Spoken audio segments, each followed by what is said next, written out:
I have this weirdest sensation right now. I can't explain it, but I feel sexy. Distractingly sexy.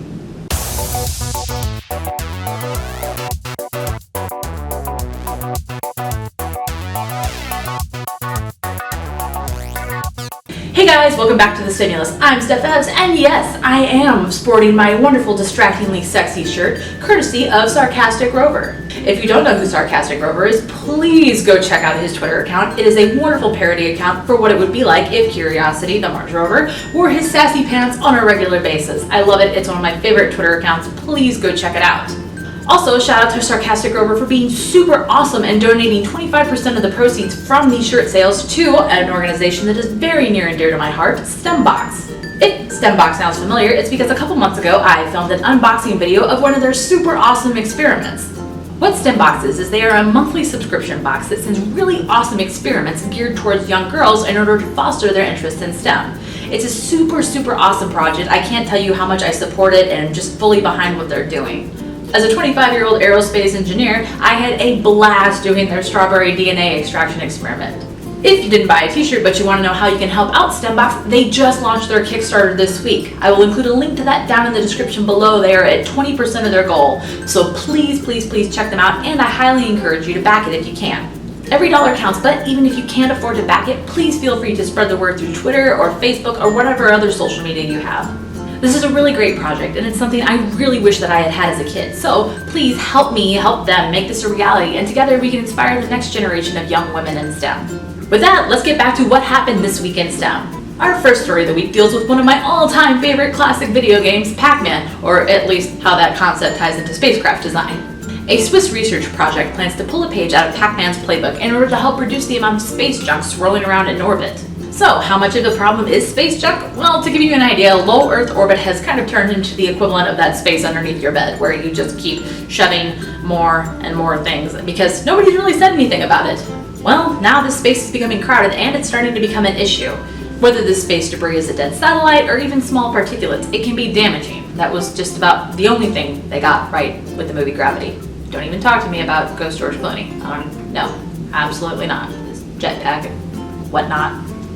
Here on Earth, we're able to monitor hunks of space junk that are at least 10 cubic centimeters in size, but there are smaller particulates, and even then, we're not able to do much about them. Enter Clean Space One, a project being worked on at the École Polytechnique Fédérale de Lausanne, or EPFL, which is much easier to say, so we'll stick with that from here on out. The EPFL has designed a spacecraft that will gobble up dead satellites, much in the same way that Pac-Man gobbles up dots, except, without the sound effects because there's no air in space, so meh. So why use the Pac-Man strategy? Why not say Space Invaders? Well, the problem behind this is if you blast satellites, you don't really get rid of them, you just create smaller particles which are harder to trap. So that one doesn't really work as well. So how will Clean Space One channel its inner Pac-Man? With a monster conical net that will extend from the spacecraft. Using this net, the spacecraft will trap the target junk, and after it's gobbled it up, it will deorbit itself, re-entering the atmosphere and burning up along with whatever else it's gobbled up. While the prototype spacecraft isn't scheduled to fly until at least 2018, Clean Space One has already identified what will likely be its first targeted space junk, 4-inch CubeSats called Swiss cubes, and they're already on orbit. Once on orbit, the hardest part will be finding these cubes. They're very small, so Clean Space One is going to have to look for the reflection of light off the surface of the cubes. After that, Clean Space One will have to rely on its very large mouth and very precise speed and position measurements in order to ensure that the Swiss cubes don't ricochet out and go shooting off into space somewhere. In this particular instance, having a very large mouth will be very beneficial. In college, I worked on a satellite program in which we were working to identify characteristics about what we call uncooperative resident space objects, or RSOs, which is a really long, mouthy term for space junk. So even back then, many years ago, in 2012, space junk was a problem then, and it's only gotten worse since then. So seeing projects like this that will actually do something about the problem are very encouraging and very exciting to me. Moving on to another part of the galaxy, far away, researchers have discovered a star system that has something in common with a perfect Yelp review. It has 5 stars. The system is made up of 2 pairs of stars, or binaries, and 1 loner star, all by himself that nobody wants to hang out with. To find this star system, astronomers use SuperWASP, or the Wide-Angle Search for Planets, a network of low-cost telescopes set up across the Canary Islands and South Africa. If the acronym WASP sounds familiar, it's because we covered a story a couple weeks ago about our good buddy Tom Wag, who used a WASP network in the UK to find a planet when he was 15 years old.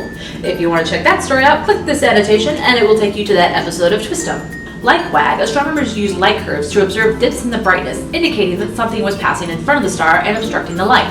Using this method, they were quickly able to identify the two binaries, or pairs of stars, and eventually the fifth one. So what exactly does this star system look like? Well, this system, named this, I am not going to try and read it out, you have eyes, read it yourself, is located in the constellation Ursa Major, or the Big Dipper, approximately 250 light years away. Each star in the system is smaller than our sun, and while it does have two binaries, both binaries are very different from each other. One of the binaries is what's called a contact binary. According to Dr. Marcus Lohr, co-author of the study, the two stars in the contact binary orbit each other so closely that they likely share an outer atmosphere.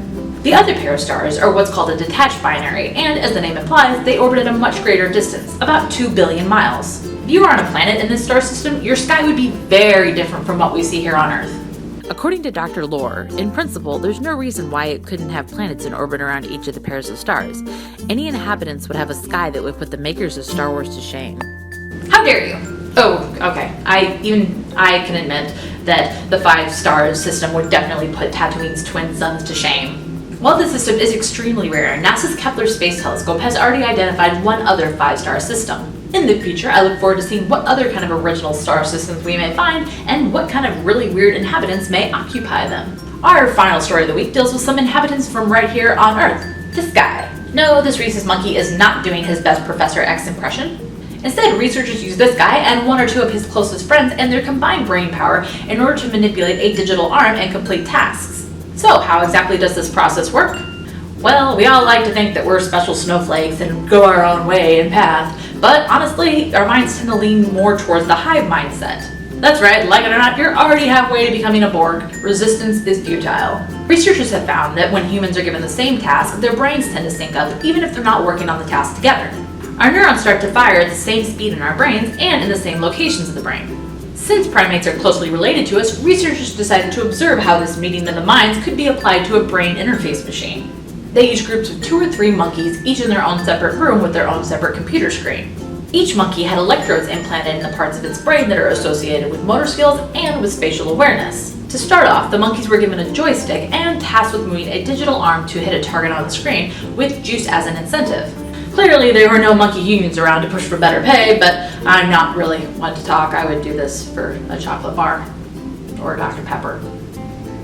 Eventually, the joystick was removed and the monkeys had to work with nothing but their implants in order to complete the task. After several weeks, the monkeys had improved as a team. Their brains had synced up such that more neurons were firing when they were working together, and the neurons were firing in the same parts of the brain, enabling them to complete the task more quickly. There's a lot more research going on in this particular area, but could we just do one thing and make sure that we don't name one of them Caesar? I feel like that's really setting ourselves up for failure here. So, how could this technology have applications in the real world? Well, for amputees or paralyzed people, they would be able to manipulate a robotic arm, which would give them back some of their mobility and some of their independence. So that brings us to our question of the day. If you could manipulate anything with your mind, please note thing, not human being, what would it be and why? Let us know in the comment section down below. If STEM is your sort of thing and you really love sciencey stuff, please feel free to give this video a big thumbs up and subscribe to the channel. I'm putting out videos every week to discuss the latest and greatest in STEM news. And if you want to check out any of the stories I covered a little bit more in depth, please feel free to click the links in the description down below, along with any of the links to my social media and my website. Also, hey, look who's here, everybody! It's Rob Cabrera! For those of you that don't know, Rob is the super talented human being that does all the art for the channel, and I am so appreciative of it. So, Rob, where can they find you? You guys can find me at creativesquirrels.com and on Twitter at Rob Cabrera. So awesome! Yay! Also, please don't forget to go check out the Kickstarter for STEMbox. I will include a link down in the description below. Go check it out. Spread the word. Back it if you can. This is so awesome. I'm so supportive of this project, so please go help them out.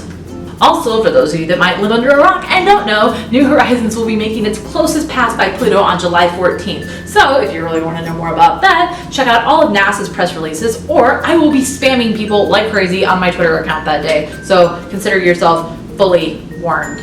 No regrets. And as always, if you find any really cool STEM news stories throughout the week, please feel free to send them to me on Twitter at StephEvs43 using the hashtag TWISTEM, and they just might wind up in next week's episode. Spoiler alert, New Horizons will likely be covered. But that's all I have for you guys this week. As always, stay well, stay awesome, have a wonderful rest of your weekend, and I will see you next time.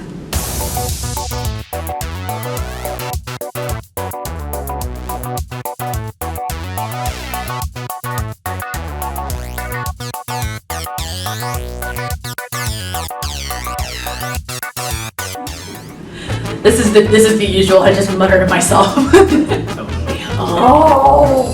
I wish I had as a kid. So, excuse you, rude.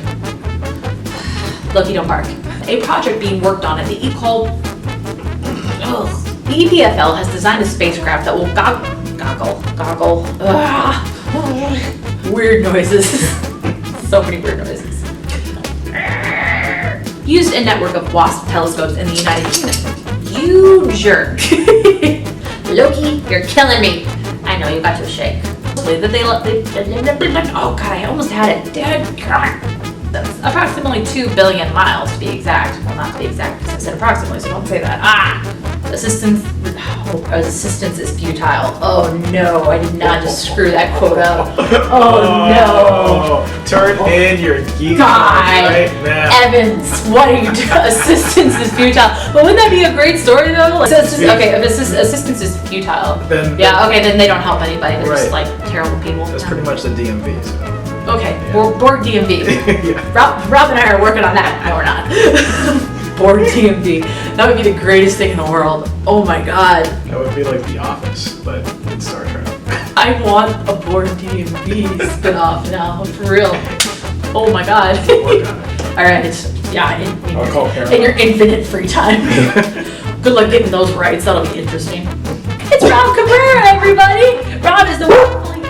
You are gonna be in so much trouble. Okay, Loki, stop.